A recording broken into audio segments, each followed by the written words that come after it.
사랑하는 행복한 교회 성도 여러분, 이 영상을 보시는 하나님 나라의 귀한 자녀 여러분, 오늘은 2022년 9월 23일 금요일입니다. 매일 성경 오늘 본문에서는 아브넬의 죽음과 그에 대한 다윗의 반응을 기록하고 있습니다. 요압은 부하를 보내 헤브론으로 다시 데리고 온 아브넬을 칼로 찔러 죽였습니다. 다윗은 아브넬이 죽었다는 보고를 받고 요압을 저주하였습니다. 그리고 울면서 아브넬의 죽음을 애도하였고 저녁까지 금식하였습니다. 다윗의 이러한 모습을 본 이스라엘 사람들이 아브넬의 죽음에 다윗이 개입되지 않았다는 사실을 알게 되었습니다. 다윗은 다시 한번 요압과 그의 형제들을 저주하면서 아브넬의 죽음을 슬퍼하였습니다. 오늘 본문을 나누어 보겠습니다. 사무엘하 3장 27절부터 30절, 아브넬의 죽음과 다윗의 저주, 요압의 복수, 다윗의 저주, 요압의 형제들. 31절부터 35절, 아브넬을 장사 지냄, 헤브론에 붙인 아브넬, 애도하는 다윗, 금식하는 다윗. 36절부터 39절, 백성들의 반응과 다윗의 한탄, 백성들의 반응, 아브넬의 추모, 다윗의 한탄과 저주. 오늘 본문 사무엘하 3장 27절부터 39절의 말씀을 듣고 다시 오겠습니다.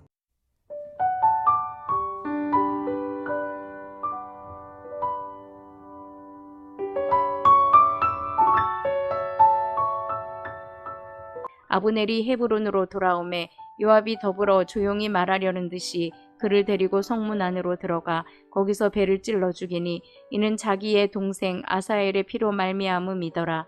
그 후에 다윗이 듣고 이르되 넬의 아들 아브넬의 피에 대하여 나와 내 나라는 여호와 앞에 영원히 무죄하니 그 죄가 요압의 머리와 그의 아버지의 온 집으로 돌아갈지어다. 또 요압의 집에서 백탁병자나 나병 환자나 지팡이를 의지하는 자나 칼에 죽은 자나 양식이 떨어진 자가 끊어지지 아니할지로다 하니라. 요압과 그의 동생 아비새가 아브넬을 죽인 것은 그가 기브온 전쟁에서 자기 동생 아사엘을 죽인 까닭이었더라. 다윗이 요압과 및 자기와 함께 있는 모든 백성에게 이르되 너희는 옷을 찢고 굵은 배를 띠고 아브넬 앞에서 애도하라 하니라. 다윗 왕이 상여를 따라가 아브넬을 헤브론에 장사하고 아브넬의 무덤에서 왕이 소리를 높여 울고 백성도 다 우니라. 왕이 아브넬을 위하여 애가를 지어 이르되 아브넬의 죽음이 어찌하여 미련한 자의 죽음 같은고 내 손이 결박되지 아니하였고 내 발이 착고에 채이지 아니하였거늘 불의한 자식의 앞에 엎드러진 같이 내가 엎드러졌도다 하매 온 백성이 다시 그를 슬퍼하여 우니라. 석양의 무백성이 나와 다윗에게 음식을 권하니 다윗이 맹세하여 이르되 만일 내가 해지기 전에 떡이나 다른 모든 것을 맛보면 하나님이 내게 벌 위에 벌을 내리심이 마땅하니라 하매 온 백성이 보고 기뻐하며 왕이 무슨 일을 하든지 무리가 다 기뻐하므로 이날에야 온 백성과 온 이스라엘이 넬의 아들 아브넬을 죽인 것이 왕이 한 것이 아닌 줄을 아니라.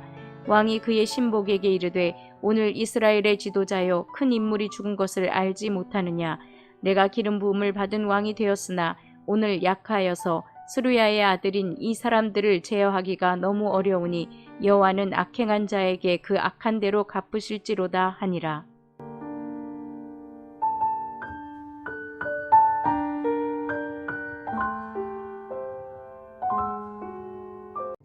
요압이 아브넬을 살해한 것은 아브넬이 죽인 동생 아사엘에 대한 복수라고 기록됩니다. 이 외에도 요압은 아브넬에게 다윗의 총사령관인 자신의 지위를 빼앗길 수 있다는 두려움을 갖고 있었을 것입니다. 이미 다윗과 요압 사이에는 갈등의 씨앗이 자리 잡고 있었습니다. 다윗은 스루야의 아들들을 제어하기 힘들다고 한탄합니다. 다윗과 요압은 평생 왕과 장군으로 서로에게 묶여 있습니다. 하지만 열왕기상 2장 5절과 6절을 보면 다윗은 자신의 죽음을 앞두고 솔로몬에게 반드시 요압을 비참하게 죽이라고 명령하고 있습니다. 오늘 본문을 세 부분으로 나누어 자세히 설명드리겠습니다. 첫 번째, 요압의 사적 보복. 요압은 주저하지 않고 무방비 상태의 아브넬을 죽입니다. 비겁합니다. 그들은 둘 다 용사가 아닙니까? 정정당당하게 대결하지 않고 급습하여 체포해서 자기 안방에서 죽이다니. 전쟁에서 죽은 동생의 원수를 갚는 것 말고 다른 명분이 없습니다. 동생의 죽음마저 이런 살인의 정당한 이유가 되지 못합니다. 그럼 아브넬이 요압의 동생에게 죽어야만 했을까요? 더욱이 다윗에게 묻지도 않았으며 국가에 미칠 파장을 계산하지도 않았습니다. 오직 사적 복수심 하나 이루려고 철없는 행동을 한 것입니다. 그는 세상과 다른 방식으로 존재해야 하는 이스라엘의 장수로서는 적합하지 않았습니다. 두 번째는 다윗의 공적 장래. 수르야의 두 아들 요압과 아비새가 아브넬을 죽인 것을 알고 다윗은 자신의 결백을 선언할 뿐만 아니라 그들에게 가혹한 저주를 내립니다. 그리고 진심으로 아브넬을 위해 애도하고 직접 장례를 주관하였습니다. 애가를 재워 불렀고 해가 지기 전에 떡을 먹는 것도 거절하였습니다. 다윗은 사울에게 그러했듯 아브넬의 죽음을 진심으로 애도하였습니다.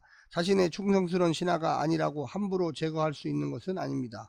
반대로 인간적으로는 자신을 위해 목숨을 걸고 싸운 충신이라도 이제 하나님 나라가 아니라 자기 야망을 위해 자기 맘대로 행동한다면 이스보셋에게 함부로 한 아브넬의 악행과 다를 바가 없습니다. 자기 자신을 위해 충성한 자들은 예수님이 내가 원하는 대로 해주지 않을 때는 언제든 버릴 것입니다. 마지막 세 번째는 온 이스라엘의 공적 인정. 다윗의 진심 어린 애도와 정성스러운 장례를 보고 나서야 이스라엘은 다윗의 무죄함을 믿었습니다. 다윗이 왕이 되는 길을 지체시킨 최대의 걸림돌 아브넬이 제거되었지만 그것이 하나님의 방법이 아닐 때는 더 큰 어려움을 낳을 수 있었습니다.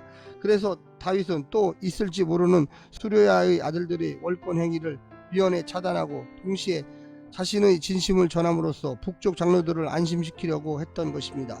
절대 권력이 없는 것이 다윗의 약점인 듯 보였지만 실은 그래서 더욱 겸손히 하나님을 의지할 수 있는 좋은 조건이 된 것입니다. 사랑하는 성도 여러분, 오늘 하루도 하나님 말씀에 의지하시고 최선을 다하여 인생을 아름답게 사시기를 간절히 부탁드립니다. 오늘 본문에 나오는 여러가지 이야기를 잘 생활 속에 적용하셔서 정말로 하나님 나라의 귀한 일꾼으로 어떻게 살아야 되는지를 생각해 보시기를 간절히 부탁드립니다. 오늘 하루도 승리하십시오. 샬롬.